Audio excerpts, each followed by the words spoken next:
నమస్తే, నేను మీ వసంత్. Welcome to Abhinav Bharat. ఈరోజు తెలంగాణ రాష్ట్ర వ్యాప్తంగా కూడాను తెలంగాణ ప్రజలందరికీ, తెలంగాణ సమాజానికి కూడాను ఎమోషనల్గా కనెక్టివేట్ అయిన తెలంగాణ తల్లి విగ్రహం ఏదైతే ఉందో కొన్ని మార్పులు చేర్పులతో ఈరోజు తెలంగాణ ప్రభుత్వం కూడాను ఆవిష్కరించబోతున్నారు. సో దీనిపైన మనతో మాట్లాడడానికి తెలంగాణ ఉద్యమకారులు, అలాగే కళాకారులు, ముఖ్యంగా దేశపతి గారు మనతో మనం మాట్లాడదాం. తెలంగాణ సమాజంలో తెలంగాణ తల్లి విగ్రహం అనేది ప్రతి ఒక్కరికి ఒక ఎమోషన్తో కూడుకుంది. సో ఈరోజు ఆ విగ్రహంలో, తల్లి విగ్రహంలో మార్పులు చేర్పులు జరుగుతూ ఉన్నాయి. ఈ మార్పులు ఏ విధంగా చూస్తూ ఉన్నారు? దాశరథి గారు తెలంగాణ తల్లి గురించి పద్యం రాస్తూ, ఎల్లోరా గుహలందున పల్లవించి, వేయి స్తంభాల గుడిలోన విరులు పూచి, శిల్పి ఉలిముక్కులో వికసించినట్టి నా తెలంగాణ కోటి అందాల జాణ అన్నాడు.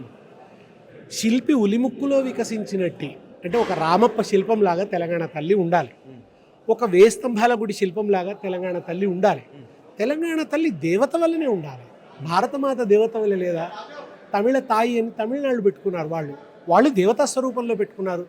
కన్నడ అంబే అని కన్నడ వాళ్ళ తల్లిని పెట్టుకుంటే దేవతా స్వరూపంలో పెట్టుకున్నారు.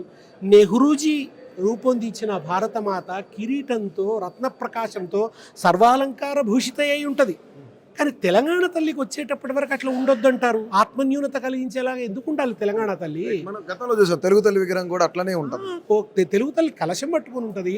అది ఎక్కడ మన ఫణిగిరిలోంచి తీసుకున్నటువంటి కలశం అది. ఆ కలశాన్ని పట్టుకొని ఉంటుంది ఆమె.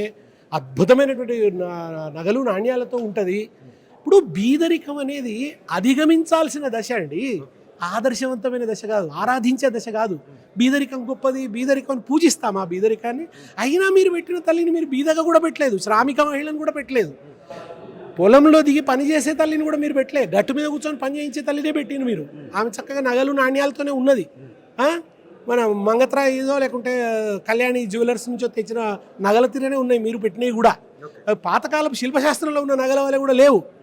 మరి కేవలం జొన్న కర్ర ఉన్నంత మాత్రాన తెలంగాణ తల్లి కాదు. ఎందుకంటే జొన్న మహారాష్ట్రలో పండుతుంది, కర్ణాటకలో పండుతుంది. మన జొన్న తప్ప సన్నన్నము సున్న సుమి పన్నుగా పలనాటి సీమ పల్లెటూళ్ళలో అని చెప్పి శ్రీనాథుడు చెప్పినాడు.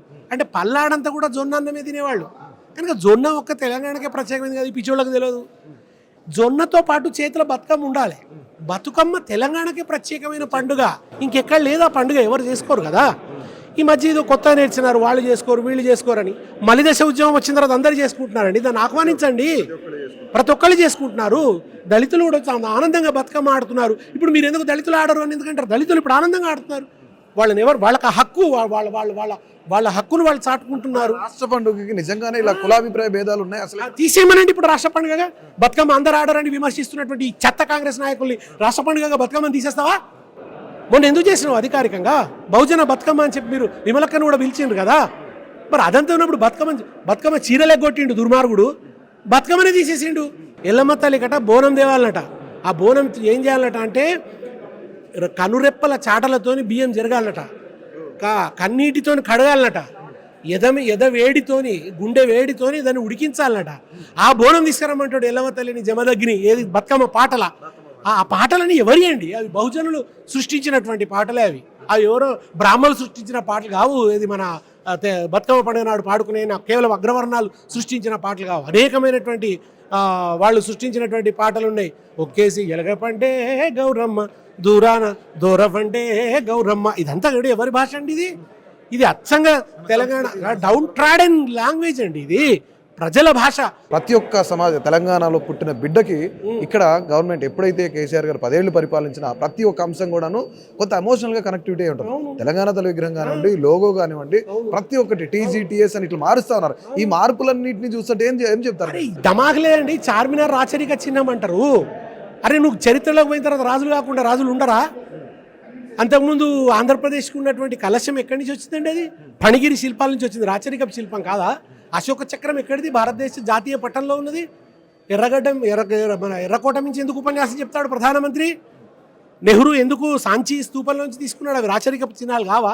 పిచ్చి పిచ్చి మాటలు మాట్లాడతాడు. చరిత్రలో మనలో నెహ్రూ కంటే ఎక్కువ తెలిసినట్టు మాట్లాడతాడు, నెహ్రూని అవమానిస్తాడు. ఏం ముఖ్యమంత్రి అండి? మన కర్మ దౌర్భాగ్యం. తెలంగాణ ఉద్యమానికి అడుగడుగున వెన్నుపోటు పొడిచిన ఆయన వచ్చి ఇప్పుడు మన తెలంగాణ చరిత్ర చెప్తున్నాడు. ఆయన తెలంగాణ తల్లి గురించి మాట్లాడుతున్నాడు. గతంలో కేసీఆర్ ఏదైతే 10 ఏళ్ల పరిపాలన చేశారో ఆ 10 ఏళ్ల కన్నా రేవంత్ రెడ్డి 1 ఇయర్ పరిపాలన చాలా బాగుంది, స్వర్ణయుగంలాగా ఉందని చెప్పుకుంటూ విజయోత్సవాలు చేస్తా ఉన్నారు. ఒక్కటి చెప్పమనండి సార్, ప్రజల కొనగూరిన మేలు ఒక్కటి చెప్పమనండి. చేసిన రుణమాఫీ మొత్తం ఎవరికి అయిందో ఎవరికి కాలేదు, ఎవరికి అయ్యక లక్షల కోట్ల పైన ఎవరి అయ్యకు తెలియదు, ఎవరికి అయిందో ఎవరికి కాలేదు. ఇంకా తిరుగుతా ఉన్నారు పాపం, బ్యాంకులో చుట్టూ తిరుగుతున్నారు. 2 లక్షల పైన ఉన్నాడు, కట్మంటివి మీద కట్మంటివి చేస్తా అండి, వాళ్ళు మీది కట్టిరు పాపం, ఇప్పుడు వాళ్ళకి అయితలేదు. ముంచినావు పాపం, వాళ్ళందరూ కూడా అప్పులు చేసి కట్టిండ్రు. రైతులు ముంచామని మీరు చెప్తా ఉన్నారు. ఈ రోజు ప్రభుత్వం తరఫున రైతు పండుగలను నిర్వహిస్తా ఉన్నారు. ఏది రైతు బంధు ఏదండి? నువ్వు ఇస్తానన్న రైతు భరోసా ఏది? ఇంకెన్ని వాయిదాలు పెడతావు? రేపు మా ఇంట్లో లడ్డూలో పోయినాం అన్నట్టున్నది. ఆ రేపు రాదు, నువ్వు లడ్డూలో పోయినా పెట్టవు. అరే ఎప్పుడంటే నువ్వు ఇచ్చేది? ఈరోజు మన వ్యవసాయ శాఖ మంత్రి చెప్తున్నారు, ప్రజలకి ఏది కోరుకుంటే అంటే వాళ్ళు ఈ రైతు బంధు అవసరం లేదు, మాకు ఏదైతే బోనస్ ఇస్తారో ఆ బోనసే మాకు ఉపయోగకరం అంటే అదే ఇస్తామని చెప్తున్నారు కదా. అవును, మేము అభయహస్తం మేనిఫెస్టో తీసి ఏ పంటలకు ఇస్తామన్నారు మేనిఫెస్టోలో బోనస్ ఇచ్చినావు. ఆ పంటలకన్నిటికీ దుర్మార్గుడా మోసం చేసినావు తెలంగాణ ప్రజల్ని. నువ్వు ఇస్తానని ఆ పంటలన్నిటికీ ఎందుకు ఇయ్యలే? తర్వాత ఎట్లా మాట చెప్తారు మీరు? ఎలక్షన్లు అయిపోయిన తర్వాత ప్రజలు పిచ్చోళ్ళు అనుకుంటున్నారా? ఎట్లా ఇప్పుడు ఏం చేయలేరు, కుర్చీల మీద కూర్చొని మమ్మల్ని దించలేరని అహంకారమా? తెలంగాణ వ్యవసాయం క్రైసిస్లో ఉంది కనుక ఒక నీళ్ళు ఇవ్వాలి. అది కూడా ఏమిటి? వాటర్ సెస్ లేకుండా నీళ్ళు ఇవ్వటము, బిల్లు లేకుండా కరెంట్ ఇవ్వడము, తర్వాత వాళ్ళ పెట్టుబడికి సహాయం చేయటము, ఇదంతా కూడా తెలంగాణలో వ్యవసాయాన్ని స్థిరీకరించే ఒక బృహత్ ప్రయత్నంలో జరిగింది. ఈ పిచ్చోళ్ళకి అద్దెలో ఇద్దెలో. లాస్ట్ టైం రేవంత్ రెడ్డి రాగానే ఆయన అసెంబ్లీ సెషన్స్లో ఒక మాట అన్నారు. అసెంబ్లీ సెషన్స్ తర్వాత ఆ సమయంలోనే కేసీఆర్ ఆనవాళ్ళు అనేది తెలంగాణలో కనిపించకుండా చేస్తానని చెప్పారు. ఇప్పుడు ఈ మార్పులు చేర్పులన్నింటినీ కూడాను కేసీఆర్ పేరు మరుగున పడేయడానికి అనుకోవచ్చా? నిజంగానే అసలు సాధ్యం వద్ద రేవంత్ రెడ్డికి? ఈ బుల్డోజర్ బుడ్డోని ఆనవాళ్ళు ఏంది? ఈ బుల్డోజర్ బుడ్డోని ఆనవాళ్ళన్నా హైడ్రా పేరిట కూల్చిన ఆ ఇండ్లు.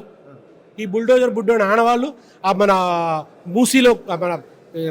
మూసీలో పేరిట కూల్చినటువంటి ఇండ్లు, బఫర్ జోన్ పేరిట పాపం వాళ్ళ ఇండ్ల మీద వేసినటువంటి ముద్రలు ఈ బుల్డోజర్ బుడ్డోని ఆనవాళ్ళు. వాళ్ళ ఎవరు ఆనవాళ్ళు తీసేస్తావు? ఆయన నువ్వు కూర్చున్న సెక్రటేరియట్ పీఠం ఆయన ప్రభుత్వ హయాంలో కట్టింది కాదా? అరే అది ప్రభుత్వాలు వస్తుంటాయండి, ప్రభుత్వాలు మారుతుంటాయి. ఇంకా అంబేద్కర్ విగ్రహానికి దండేస్తలేడు దుర్మార్గుడు. అంబేద్కర్ని ఆకాశాన్ని అంటే విధంగా పెడితే అంబేద్కర్ మీద వివక్ష చూపిస్తావా? వివక్షకు వ్యతిరేకంగా పోరాడిన అంబేద్కర్ మీదే వివక్ష చూపిస్తున్నాడు. తాళాలు వేసిండు వర్ధంతి రోజు పోయి దండం పెడదామంటే. అమరుల కోసం కట్టిన అమరజ్యోతిలో దేనికి ప్రతీక అనుకోవచ్చు? నిజంగానే దళిత, బహుజన, గిరిజనులు, ఎస్సీ, ఎస్టీ, బీసీ మైనారిటీలే కాకుండా అగ్రవర్ణాల్లో ఉన్న ప్రతి ఒక్కరు కూడాను అంబేద్కర్ని మొక్కుతారు. అసలు దేనికి నిదర్శనం అనుకోవచ్చు? కేసీఆర్ విగ్రహం పెడితే అంటరానిది అవుతుందా అండి? అంబేద్కర్ కూడా అంటరానితనాన్ని ఆపాదిస్తున్నాడు ఈ దుర్మార్గుడు ఇవాళ. ఎందుకండి ఎవరు మాట్లాడతలేదు కూడా అన్యాయం అండి. ఒక విగ్రహం పెడితే అట్లా పనికి రాకుండా పోతుందా? అరే ఎవరెవరో విగ్రహాలు పెడతారంటే ఆ విగ్రహాలను అట్లే నిలబడి ఉంటాయి. ఇవాళ ట్యాంక్ బండ్ మీద ఉన్న విగ్రహాలు ఎన్టీ రామారావు పెట్టిండు. ఆ పోయి జాషువాకి దండం పెడతలేమా? శ్రీశ్రీకి దండం పెడతలేమా? రేవంత్ రెడ్డి పరిపాలనా విధానం ఎట్లా ఉంది? ప్రజాపాలన అని చెప్పుకునే ఈ యొక్క పరిపాలన ఏ విధంగా ఉంది? ఒక్క పాట రూపంలో. మాయదారి కాంగిరేసురో రాజన్న, మన బతుకుల మన్ను ఓసెరో రాజన్న, నమ్మించి గొంతు కోసెరో రాజన్న, నట్టేటన ముంచి వేసెరో రాజన్న, మల్ల మొదటికొచ్చినది తెలంగాణము, మల్ల మొదటికొచ్చినది తెలంగాణము, ఇక మరల పడకపోతే మన బతుకు ఆగము, తాయదారి కాంగిరేసురో రాజన్న, మన బతుకుల మన్ను ఓసెరో రాజన్న.